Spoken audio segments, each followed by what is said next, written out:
प्यारे बच्चों, कैसे आप सब। आशा करती हूँ आप सब अच्छे होंगे, स्वस्थ होंगे। स्वागत है आपका इस कक्षा में। आइए आज हम पढ़ते हैं हिंदी व्याकरण का पाठ 12 काल, यानी कि टेक्स्ट। जिस शब्द से काम के करने के समय का बोध या ज्ञान होता है उसे काल कहते हैं। जैसे वह भोजन कर रहा था, वह भोजन कर रहा है, वह भोजन करे। ठीक है। तो उपयुक्त वाक्यों में रंगीन छपी सभी क्रियाएं अलग अलग समय पर हो रही हैं या हो। तो व्याकरण में समय का बोध कराने वाले शब्द काल कहलाते हैं। तो क्रिया के जिस रूप से ये ज्ञात हो कि वो किस समय में हुई है उसे काल कहते हैं।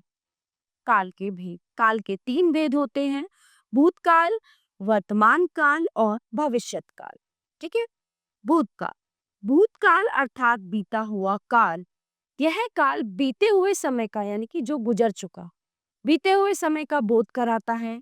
जैसे कक्षा में शोर मच रहा था, रामायण महर्षि वाल्मीकि ने लिखी थी। उपयुक्त सभी वाक्य बीते हुए समय में क्रिया के होने का बोध करा रहे हैं, अतः ये भूतकाल के वाक्य हैं।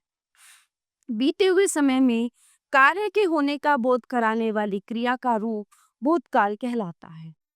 भूतकाल के 6 भेद होते हैं: सामान्य भूतकाल, आसन्न भूतकाल, पूर्ण भूतकाल, अपूर्ण भूतकाल, संदिग्ध भूतकाल और हेतुमत भूतकाल।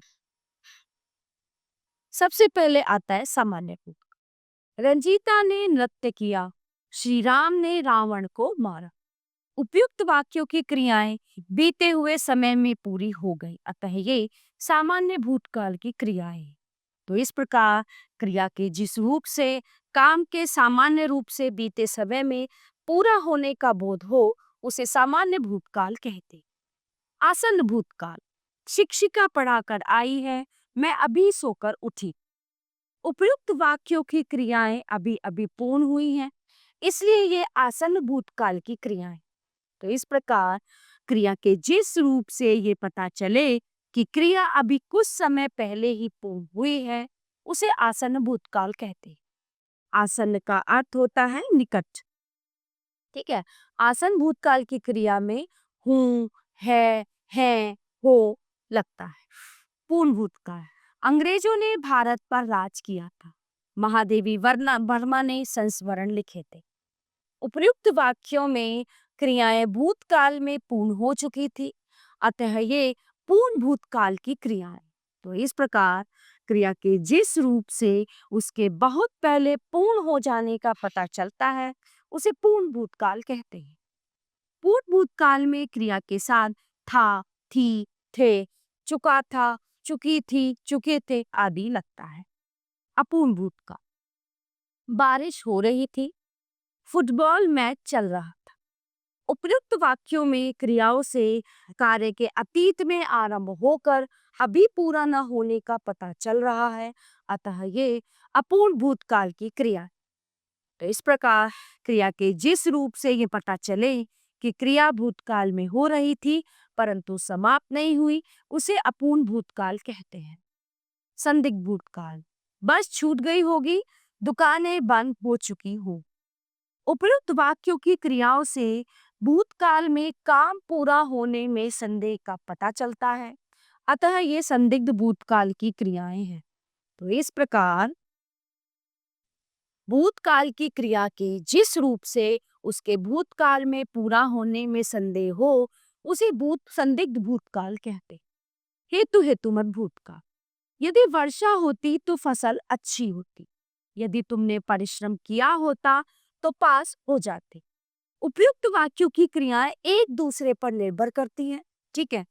पहली क्रिया के न होने पर दूसरी क्रिया भी पूरी नहीं होती है, अतः ये हेतुमत भूतकाल की क्रियाएं। तो इस प्रकार यदि भूतकाल में एक क्रिया के होने या न होने पर दूसरी क्रिया का होना या न होना निर्भर करता है तो वह हेतुमत भूतकाल क्रिया कहलाती। वर्तमान काल: वर्तमान काल अर्थात वह समय जो चल रहा है। जैसे पिताजी समाचार सुन रहे हैं, पुजारी पूजा कर रहा है। उपयुक्त वाक्यों में क्रिया के वर्तमान समय में होने का पता चल रहा है, अतः ये सभी क्रियाएं वर्तमान काल की क्रियाएं हैं। तो इस प्रकार क्रिया के जिस रूप से उसके वर्तमान समय में होने का पता चलता है वह वर्तमान काल कहलाता है। वर्तमान काल के निम्नलिखित 3 भेद होते हैं: सामान्य वर्तमान काल, अपूर्ण वर्तमान काल और संदिग्ध वर्तमान काल। सामान्य वर्तमान काल: यश गिटार बजाता है, नानी जी माला जपती है। उपयुक्त वाक्यों की क्रियाएं सामान्य वर्तमान काल की क्रियाएं हैं क्योंकि ये वर्तमान समय में सामान्य रूप से होती है। तो इस प्रकार जो क्रिया वर्तमान में सामान्य रूप से होती है वह सामान्य वर्तमान काल की क्रिया कहलाती है। अपूर्ण वर्तमान काल: श्रेय गीत गा रहा है, हलवाई मिठाई बना रहा है। उपयुक्त वाक्यों की क्रियाओं से ये पता चलता है कि काम शुरू हो गया है परंतु अभी पूर्ण नहीं हुआ है बल्कि अभी भी चल रहा है, अतः ये अपूर्ण वर्तमान काल की क्रियाएं हैं। तो इस प्रकार जो क्रिया वर्तमान में आरंभ हुई हो परंतु पूर्ण नहीं हुई हो उसे अपूर्ण वर्तमान काल कहते हैं। संदिग्ध वर्तमान काल: बावर्ची खाना बना रहा होगा, माँ आ रही होंगी। उपयुक्त वाक्यों की क्रियाओं के होने में संदेह है, अतः ये संदिग्ध वर्तमान काल की क्रियाएं हैं। तो इस प्रकार जिस क्रिया के वर्तमान समय में पूर्ण होने में संदेह हो उसे संदिग्ध वर्तमान काल कहते हैं। भविष्यत काल: भविष्यत काल आने वाले समय का ज्ञान कराता है, जैसे हम सिनेमा देखेंगे, कल क्रिकेट मैच होगा। उपयुक्त वाक्यों की क्रियाओं से पता चलता है कि ये सब कार्य आने वाले समय में पूरे होंगे, अतः ये भविष्यत काल की क्रियाएं हैं। क्रिया के जिस रूप के उसके भविष्य में संपन्न होने का पता चलता है उसे भविष्यत काल कहते हैं। भविष्यत काल के निम्नलिखित 2 भेद होते हैं: सामान्य भविष्यत काल, संभाव्य भविष्यत काल। सामान्य भविष्यत काल: बच्चे कैरम बोर्ड खेलेंगे, दीपक अखबार बेचे। उपयुक्त वाक्यों में क्रियाएं भविष्य में सामान्य रूप से काम के होने की सूचना दे रही, अतः ये सामान्य भविष्यत काल की क्रियाएं।